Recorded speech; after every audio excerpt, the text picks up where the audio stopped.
You ever notice how the loudest people in a courtroom are never the ones facing time? There's the prosecutor, polished, confident, rehearsed like he's auditioning for a daytime drama. There's the bailiff, armed with both a taser and a tired sense of authority.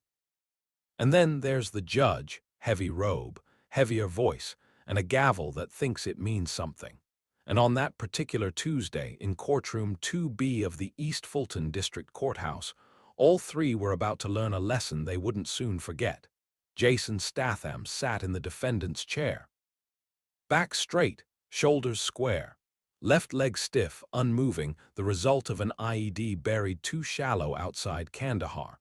His hands rested calmly on the table.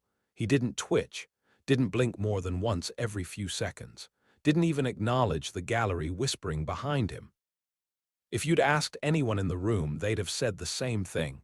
He didn't look like a criminal, he looked contained. And in many ways that was more unsettling. The judge cleared his throat. "Mr. Statham," he said, "you're here today not because of your service, but because of what you did on March 18th in that parking lot. Do you deny it?" Jason's voice was even. "No," the courtroom murmured again. One man coughed. The prosecutor smirked like he'd won a bet with himself. Jason didn't react. The judge leaned forward slightly. "Then, before I issue my ruling, you will stand, as all men in this courtroom do, and accept the sentence." Jason looked at him, not defiant, just flat. "I'm unable to stand, Your Honor." The judge blinked. "I was not made aware of any medical limitation." Jason gestured lightly toward his leg. "Prosthetic, left side, titanium reinforced, torn cartilage, nerve damage, knees don't like courtroom etiquette." The judge shifted in his chair. "I see. Still, this is a matter of respect." Jason tilted his head. "Respect goes both ways." The judge's lips pressed thin. "Bailiff." The bailiff stepped forward. Slow, unsure, Jason turned his head slightly. "Don't." The bailiff froze, because the courtroom had gotten cold not by temperature but by energy. Like the air had shifted without warning, Jason exhaled once. "You want to issue your sentence," he said. "Do it, I'm not stopping you. But I won't be part of the performance. Quick one, where are you watching from? Could be Spokane, could be Sheffield, doesn't matter." You've seen moments like this before, where dignity meets a gavel.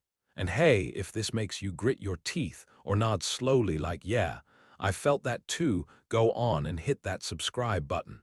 Because what happens next isn't about justice. It's about what a courtroom does when it realizes it's been cornered by a soldier. Back to it. The judge coughed again. "Well," he said, "if you won't stand, I suppose we'll proceed." Jason said nothing. "On the charge of felony obstruction," the judge continued, "I sentence you to—" The double doors at the back creaked open. Everyone turned. A man in uniform. Not Jason's. Local PD. He looked flushed, out of breath. He walked straight up to the judge's bench and handed him a sealed folder. The judge opened it. Read the first page. Paused. Then the second. Jason watched him closely now. The judge's face drained like someone had just pulled the plug on his blood pressure. He looked at Jason, then back at the folder. "Court will recess for 5 minutes," he mumbled, and vanished into chambers. The gallery buzzed. The prosecutor leaned over to the bailiff, whispering fast. Jason remained still. The folder stayed open on the bench. The man in uniform nodded once at Jason as he turned to leave. Jason gave the faintest nod back. 5 minutes passed. The judge returned, but he didn't sit down. Instead, he stood beside his chair, eyes a little wider, a little more aware. "I've reviewed the contents of the file just submitted," he began. "And in light of this new information, I am re-evaluating the court's prior assumptions." The prosecutor stood. "Your Honor, if I may." "You may not." Silence. The judge adjusted his robe. "Mr. Statham," he said, "this file contains several commendations, classified field reports, testimonies from multiple federal agencies, all consistent, all recent." Jason didn't blink. "I know what's in it." The judge cleared his throat. "Why didn't you submit this for review during the proceedings?" Jason looked him in the eye. "You didn't ask." That hit different.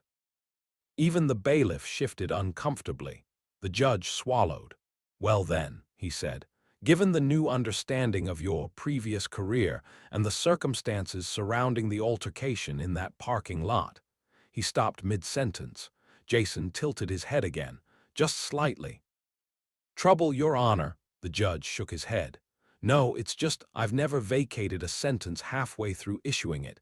Jason shrugged. "First time for everything." Outside, the man in uniform was gone, but a black SUV waited at the curb, engine off, windows tinted. Parked just wrong enough to feel intentional, Jason stepped out into the sunlight.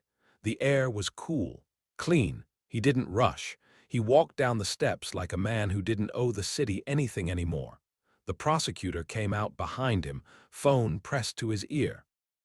"Yeah, no, I don't know what happened. Some folder just showed up." Jason glanced once. The prosecutor turned away. Jason kept walking. As he reached the SUV, the passenger window rolled down 2 inches. A voice from inside. "You handled it." Jason said nothing. "We'll be in touch." Jason kept walking. He didn't get in. He crossed the street instead. Headed for the diner 2 blocks away. The one with the cracked booth and the eggs that always came out wrong but never cold. He slid into the booth and ordered coffee, black, no sugar, no noise. Somewhere downtown, in a dim office with a frosted window, a man picked up a red phone. "He's back," he said. Another voice crackled in response. "Already. Court almost sentenced him." "Let me guess. He didn't flinch, didn't move." A pause. "We wait," said the voice. "Why?" "Ask the first man. Because if he's willing to sit through a courtroom full of amateurs, he's either planning something or waiting for someone." Back at the diner, Jason finished his coffee. His leg ached, but not like pain, more like a hum, the kind of hum that meant something was coming. Something inevitable. He folded his napkin, nodded once to the waitress, then walked out into the light where nothing had changed, but everything felt different. The coffee was bitter. Same as always. Jason didn't mind. In fact, it grounded him, gave his hand something to hold besides history. The waitress smiled as she topped off his cup, though her eyes lingered a second longer than usual. Not in fear, not quite, more like curiosity with a hint of second-hand respect.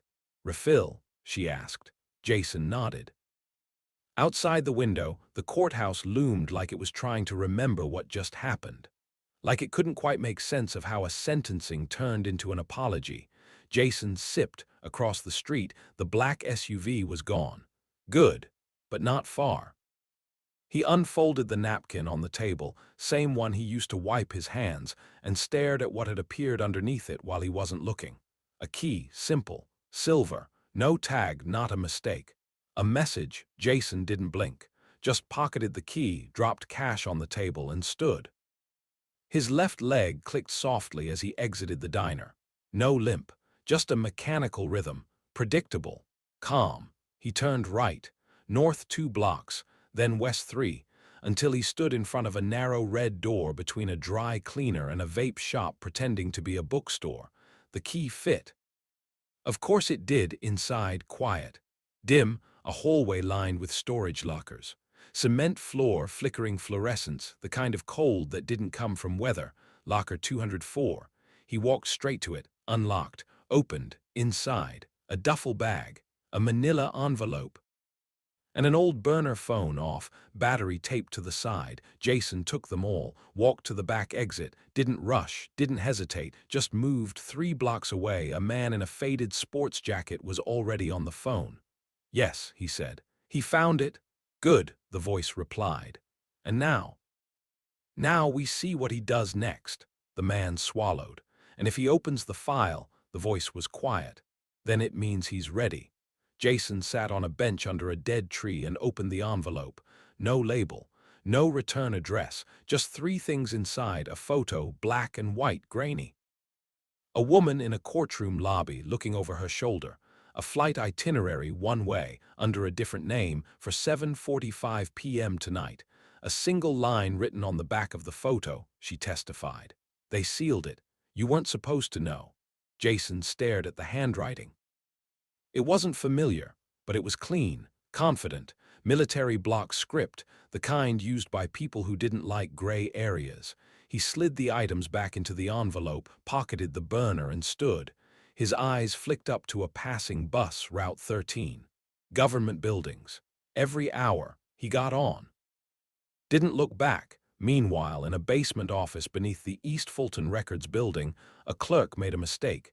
She typed too fast, hit enter too early, and released a sealed file into the active digital queue, a file tagged with Jason Statham's name. A file that pinged 3 servers and 4 people who'd hoped it would stay buried. By the time she tried to undo it, the screen had already gone black. Back on the bus, Jason stared out the window. The city was moving, pretending nothing happened. That's the thing about cities, they erase fast. But Jason never forgot a face, and the one in the photograph, he'd seen her before, not in person, on a briefing slide, years ago. Witness. Asset. Then disappeared.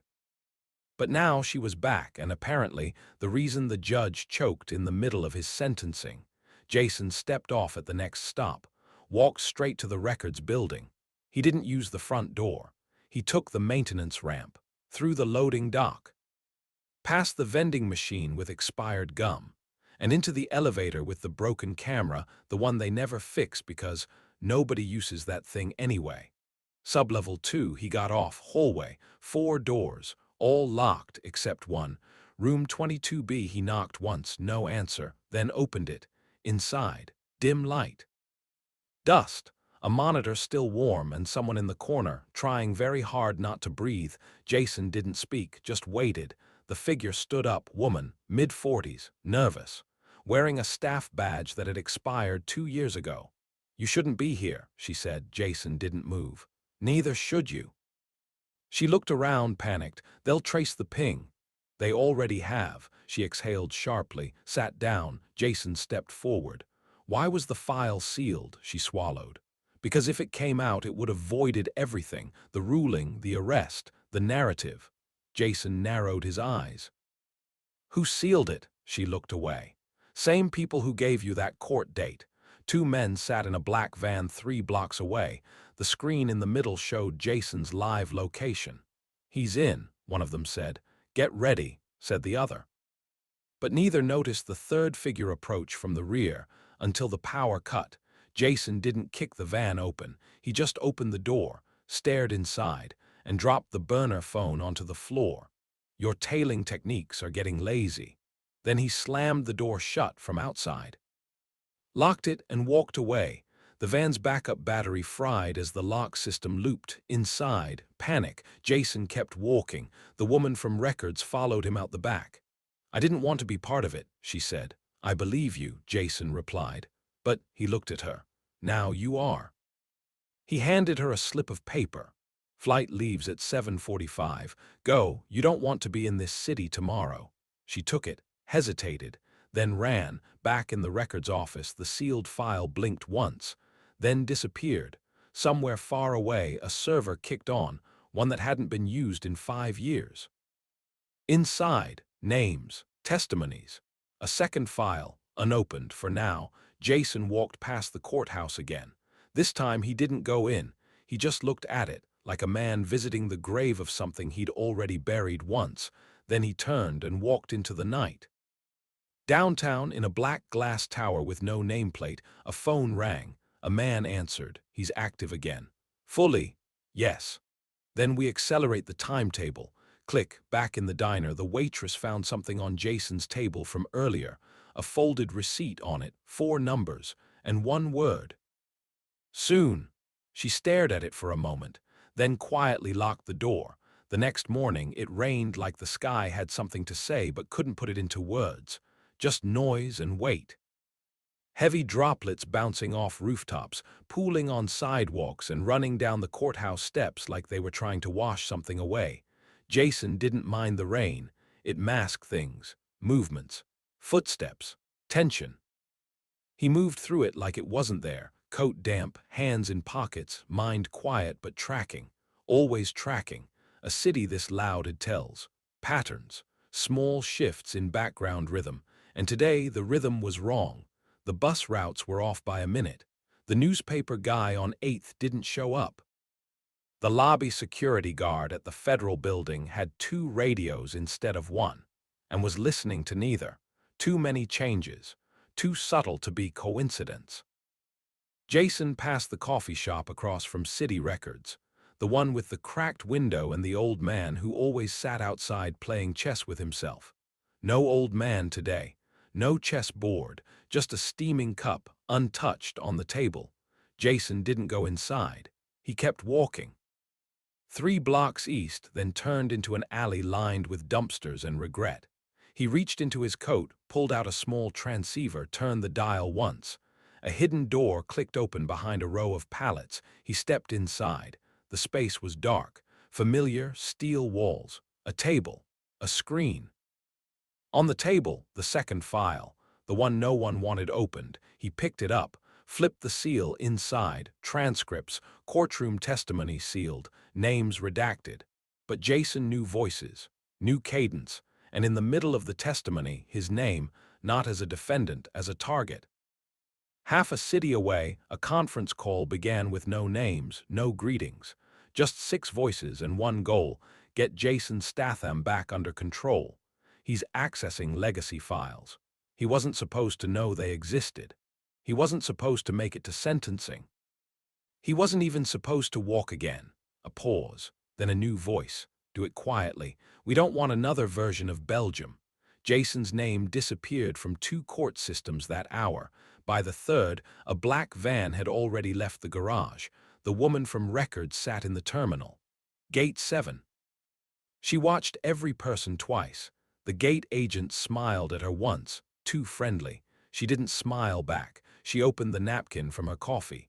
Jason had written 4 numbers on it, but now she noticed something else, letters hidden between the folds. Don't board. Door 3, 9 o'clock. She checked her watch. 8:56, stood and walked toward door 3, a service corridor, unlit. Someone waited there, not Jason, but someone who worked with him once. Military stance, civilian clothes, a voice calm as winter. He sent you, the man nodded, and your boarding pass was flagged. 2 men waiting in 22B. Neither of them is here for peanuts and ginger ale. She followed. Back at the City Records sublevel, the lights went out for 2 seconds, then returned. But something was different. Jason sat in front of the screen, expression unreadable. On the screen, footage. Not just text, a camera hidden in a federal courtroom. Years ago, Jason's face on screen, younger, stiffer. Sitting in a chair with a badge on his chest and pain behind his eyes. Opposite him, a man now running for public office. The testimony was supposed to be classified. But the questions weren't, and the answers, every single one, pointed to a cover-up, a betrayal. Jason leaned back, hands folded, his breath fogged for a moment, the room too cold for the heater to keep up. He didn't mind. The cold was honest. In the van, the agents wore smiles that didn't touch their eyes. "This one's just cleanup," said the driver. "Non-lethal if possible, but nobody will ask if it isn't." They pulled up to a warehouse district that used to be textile but now mostly housed secrets. The lead agent stepped out, tapped his earpiece. Signal triangulated. He's inside. They entered, guns drawn, silence practiced, room by room, no sign until the back office, empty except for a folded note taped to the monitor. 1 minute late. Behind them, the doors slammed shut. Jason watched the feed from across the street. The van was parked, the agents trapped, no harm done yet, but that was the warning shot. He turned off the monitor, walked back into the rain, every step purposeful, not toward safety, toward confrontation. Because there's a difference between running and redirecting. Jason had stopped running years ago, but they didn't learn. The woman arrived at a safe house tucked inside an old jazz club. No sign. Just an awning with peeling letters that once said, "Wednesdays 8 p.m. live sax." Inside, warm lights. A bar that hadn't served in a decade. A booth with a hardline phone. She picked it up, waited, then, "You're safe," Jason's voice. "Yes, they tried." Airport, door 22B. Pause. "I'm sorry," he said. "No, you're not." "Fair." Then silence. I opened it, he said. The file. Yes. And they lied, I know. Now they don't get to any more. A senator received a burner call in the middle of a luncheon. He answered without flinching. You've got a problem, said the voice. Not for long. I think you underestimate the reach of what you buried. I think you overestimate the memory of the public. Click. He didn't finish his lunch. Jason returned to the courthouse steps. Same rain, same stone lions pretending they ever scared anyone. He stood at the bottom, looked up, not at the building, but at the camera mounted near the top window. One that shouldn't have been on but was. He stared at it, long, then turned, and left a small flash drive on the marble banister, wrapped in a napkin. Same kind the courthouse cafe used. In a press room 2 floors up, an intern picked it up, curious, bored, nosy. She loaded the drive and found court footage no one had ever seen, testimony from a ghost, a judge asking questions off script, a prosecutor sweating in real time, Jason telling the truth to a system that asked for it, and then buried it. She clicked play again, and then she hit send to 5 journalists, 2 public forums, and 1 live stream account. Within an hour, 200,000 people had seen it. By midnight, 6 million. In a secured compound far outside city limits, an old man with medals on his shelf stood in silence. He watched the video, then poured himself a drink. Whiskey, neat. I told them, he muttered. Beside him, a woman in uniform didn't respond, because she had nothing to add. Back in the city, Jason walked under a flickering streetlight, his jacket soaked, his limp more pronounced now, but his pace still steady, still exact. He passed by a digital billboard glitching in the rain.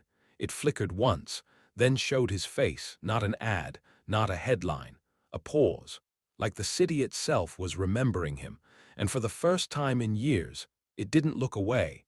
By sunrise, the courthouse was surrounded by reporters. Not flashy ones with makeup and microphones. The other kind, war-jacketed freelancers with scuffed boots and hand-rolled cigarettes. The kind who smelled smoke before most people saw it. A leak like this. It was blood in bureaucratic water. Jason watched from a rooftop across the street, sipping burnt coffee from a thermos that had never held anything else. The city hadn't changed, but its focus had. His name wasn't just in sealed files anymore. Now it was trending.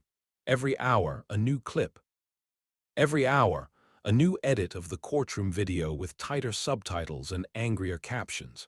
And every hour, a new attempt by someone to shut it down. But the internet doesn't forget what makes people mad, especially when it's wrapped in quiet dignity. Inside the courthouse, the judge sat alone in chambers. The robe was off. The gavel sat beside a glass of scotch he hadn't touched. He stared at the screen on his desk, Jason's testimony frozen on frame. The part where Jason looks right at the camera, not angry, not broken, just honest. There was no defense for what they'd buried, just delay. In a building with no nameplate, 4 men sat in a soundproof room. All of them had pressed their fingers together in the exact same way. One of them finally spoke. We had options. We didn't use them.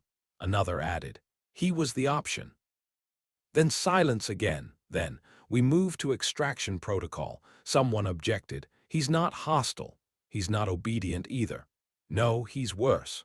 They looked around. He's remembered. Jason walked into the underground terminal at 10:45 a.m. The ticket machine had no buttons, just a scanner.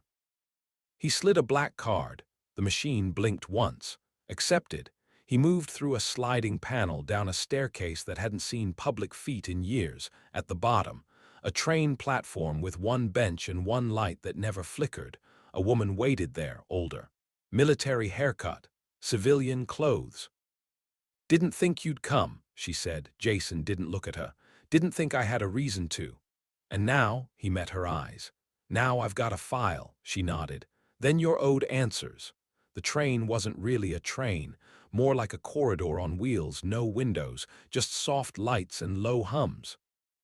Jason didn't ask where it went. He already knew. He sat across from her, arms crossed, shoulders loose. She passed him a folder. He didn't open it right away. He waited. "Why now?" he asked. "Because you embarrass people who don't like being reminded they need you." Jason nodded. "And the woman from records, she's safe. She followed instructions." "And the judge," she tilted her head, still thinking it over. Jason smirked. "That'll take a while." Then he opened the folder. Meanwhile, a journalist with a shaky hand uploaded the last clip they could find, one nobody else had yet. It showed Jason walking out of a federal building 2 years ago post-deposition. Behind him, a man whispered something in his ear. Jason stopped, turned, and walked away. The video didn't have audio, but people watched it again and again, trying to read his lips, trying to figure out what made Jason Statham walk out of a system designed to reward silence. Back on the train, Jason closed the folder. Inside, names, not just the ones who lied. The ones who enabled them. His name was on it too, next to a stamp. Classified, cooperative asset. He looked up. "You tagged me," she nodded. "You were active, off books, voluntary." Jason leaned forward. "So if I'd been killed in court," she finished the sentence, "it wouldn't have traced." Jason leaned back. "You really don't change." "No," she said, "but sometimes we lose control." An alarm triggered in the tower downtown, not a siren. A silence, the kind of gap that told you something was missing. One file, one server, gone. Jason didn't take it, someone else did. And that meant the war was no longer quiet. The train stopped. Doors opened into a hangar with an old insignia painted over twice. Inside, half a dozen people waited. Only one stepped forward, the man with the scar from Belgium. Jason smiled once. "Still ugly." "Still standing," the man replied. They shook hands like they hadn't betrayed each other years ago. "I heard you found the file," the man said. Jason held up the folder. "It found me." The man's smile dropped. "Then you know what's next." Jason nodded. "I start pulling threads. And when it unravels," Jason stepped past him, "we build something better." The courthouse held a press conference that afternoon, but Jason didn't watch it. He was back on the rooftop, same thermos, same weather. The city below was louder now, and quieter somehow. Respect sounds different when it's earned the hard way. 2 streets over, a man in a tailored suit lit a cigarette he hadn't touched in 5 years. He stared at a printed image, Jason's face on the front page. He burned it, then picked up a phone. Green light. "No," said the voice on the other end. "Why not?" the voice answered. "Because ghosts don't die, they disappear." At the safe house, the woman from records opened a small wooden box Jason left behind. Inside, her real name tag, her old ID, and a note. "They underestimated you. I didn't." She closed the box and smiled. Jason walked through a quiet terminal, a bag on his shoulder and nothing else on his mind. The world would spin without him. But today, it felt like it paused just slightly to nod his direction. He didn't wave back. He just kept walking. Through one last checkpoint, one last corridor, until all that was left was the sound of a boot clicking on tile, and a man who never asked to be noticed, being remembered anyway.